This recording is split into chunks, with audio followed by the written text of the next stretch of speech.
परिवार बहुत गरीब था। मेरी माँ बर्तन मांजती थी और मैं चाय बेचता था। Sir what is your qualification? क्या? कहाँ तक पढ़े हैं सर? सब कुछ मिला के यही कोई एमए बीए तक किया है। सर मैं देश की जनता को आपकी क्वालिफिकेशन के बारे में बताना चाहता हूँ। ये आपका इंटरव्यू है सर। घर बार छोड़ के चला गया था एट द एज ऑफ 17। मेरी कोई पढ़ाई वढ़ाई नहीं हुई है दोस्तों, आपको शायद आश्चर्य होगा जान करके। तो मैं स्कूली शिक्षा गांव में किया, और जैसा मैडम बता रही थी ना कि अपनी शिक्षा के कारण आदमी आगे नहीं बढ़ता है, तो मेरी शिक्षा ही नहीं हुई है। एक और वीडियो है सर। पहली बात तो मैं कोई पढ़ा लिखा व्यक्ति नहीं। कितना पढ़े हैं आप? वैसे तो मैंने 17 साल की आयु में घर छोड़ दिया। स्कूली शिक्षा के बाद मैं निकल गया। सिर्फ स्कूल तक पढ़े, मतलब प्राइमरी स्कूल तक? हाई स्कूल तक। यानी हमारे होम मिनिस्टर अमित शाह जी ने जो आपकी एमए बीए की डिग्री दिखाई थी, आप सबके सामने प्रधानमंत्री जी की बीए की और एमए की दोनों डिग्रियां सार्वजनिक करना चाहता हूं। तो जब आपने हाई स्कूल के बाद पढ़ाई नहीं करी तो ये एमए बीए की डिग्री कहां से आई सर? अरे बाप रे, ये तो धोती खोल रहा है। ये याद है सर? हाँ, देखा है कहीं। ये आपका इलेक्शन मैनिफेस्टो है सर। ओ हाँ, याद आया, मैंने ही तो छपवाया था उसे। हम देश में जातिवाद और करप्शन खत्म करेंगे, समाज में एकता और कानून लाएंगे, हर साल 2 करोड़ रोजगार देंगे, हवाई चप्पल पहनने वाले प्लेन में सफर करेंगे, गरीबी हटाएंगे, अच्छे दिन लाएंगे। वो गरीबी हटाएंगे की जगह गरीबों को हटा देंगे छप गया था, मैंने उसे ठीक करवाया था, मुझे याद है। आप कहते हैं कि कानून और डेमोक्रेसी बचाएंगे, लेकिन उस डेमोक्रेसी का अंतिम संस्कार करने वाले ही आप हैं। करप्शन को बढ़ावा देने वाले भी आप हैं। ऐसी बातें करके तुम बीजेपी को हराना चाहते हो क्या? मैं सिर्फ चाहता हूं कि जनता को पता चले कि सच्चाई क्या है। ये देखिए। बात यहाँ किसी एक इंसिडेंट की नहीं है, बल्कि ढेर सारे ऐसे इंसिडेंट्स की है जो एक के बाद एक होए जा रहे हैं पिछले कुछ महीनों से, पिछले कुछ सालों से।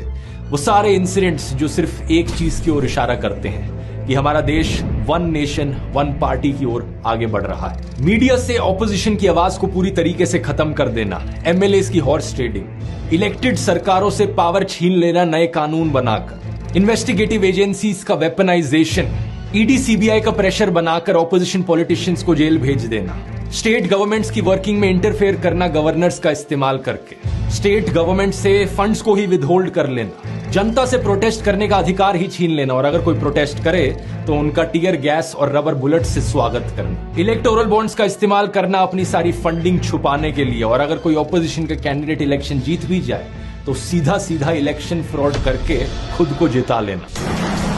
2 महीने तक मणिपुर जलकर राख हो गया क्योंकि आप चुप रहे। आज इस देश का हिंदू मुसलमान आपस में ही लड़ रहा है आपकी वजह से। आपने कम्युनल डिस्क्रिमिनेशन पर कोई कार्रवाई नहीं करी क्योंकि आप धर्म के बगैर इलेक्शन नहीं जीत सकते, है ना? क्या पकड़ा है?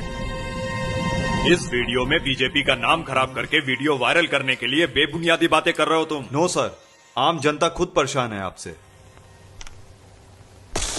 मोदी जी, ये चुंगरिंग मेरे तरफ से मैसेज देना चाहता हूँ। हिंसा हो रहा है मणिपुर में, ऑलमोस्ट 1 ईयर हो गया, और हर दिन लोग मर रहा है, और रिलीफ कैंप में कितना लोग रहता है, खाना पीना अच्छे से नहीं मिल रहा है, और बच्चा लोग अच्छे से पढ़ाई नहीं कर रहा है। हम लोग फ्यूचर के लिए बहुत परेशान है मणिपुर। और मोदी जी, आप एक बार आके मणिपुर में विजिट कर लीजिए और जल्द से जल्द मणिपुर को शांति चाहिए, प्लीज। कीड़े पड़ के मरेगा तू, कीड़े पड़ के भड़वे। आप कहते हैं कि देश करप्शन फ्री हो गया है, लेकिन करप्शन को नई दिशा देने वाले ही आप हैं। ये रिपोर्ट देखिए सर। न्यूज लॉन्ड्री की 2 दिन पहले की इन्वेस्टिगेशन ने बताया कि ईडी का इस्तेमाल सिर्फ बाकी पार्टीज के खिलाफ नहीं किया जा रहा है, बल्कि देश में कंपनीज के खिलाफ भी किया जा रहा है। कम से कम 23 ऐसी कंपनीज जिन्होंने आज तक बीजेपी को कोई पैसा नहीं डोनेट किया था, उनके ऊपर सेंट्रल एजेंसीज की रेड होती है और एक पैटर्न देखने को मिलता है। रेड के बाद वो कंपनीज करोड़ों रुपए डोनेट करती है बीजेपी को। टोटल में 335 करोड़ रुपए इन कंपनीज ने बीजेपी को डोनेट किए जिन पर आईटी या ईडी की रेड पड़ी थी। अब बोलिए सर, जनता से ज्यादा आपको अपनी कुर्सी प्यारी है ना? Allow to rest.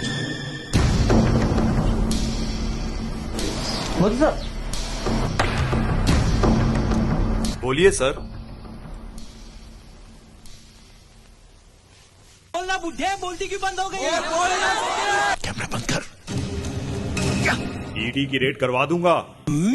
Amit Shah, देशद्रोहियों बंद करो, ये बंद करो। अबे चप्पल नीचे कर, ये असेंबली नहीं है। अरे इनको बोला ना, ये लोग क्यों नहीं बंद कर रहे? बेवकूफ, ये लाइव टेलीकास्ट से लाइव क्रिकेट मैच की तरह सारे देश की जनता देख रही है। चप्पल नीचे कर।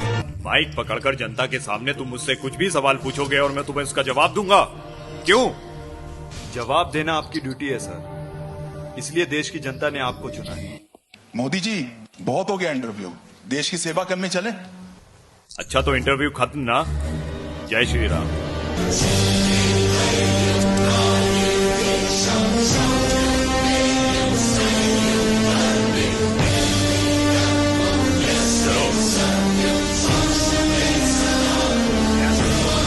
मुझे माफ कर दे, मुझे माफ कर दे। मैं कसम खाकर कहता हूँ, मैं मोदी जी को कभी गाली नहीं दूंगा, मैं मोदी जी को कभी बुरा नहीं बोलूंगा, मैं मोदी जी को कभी गाली नहीं दूंगा। मुझे क्या यहाँ भी बुलडोजर चलने लगा? ऐसा कौन पावरफुल आदमी है जो आप बुलडोजर लेके तोड़ दिए? इसका तमाशा बना दिया कि किसी का घर बुलडोजर से तोड़ देंगे। 5-5 लाख सबसे हम दिलवाएंगे इनको। और दीजिए क्रिमिनल्स को वोट, और दीजिए क्रिमिनल्स को।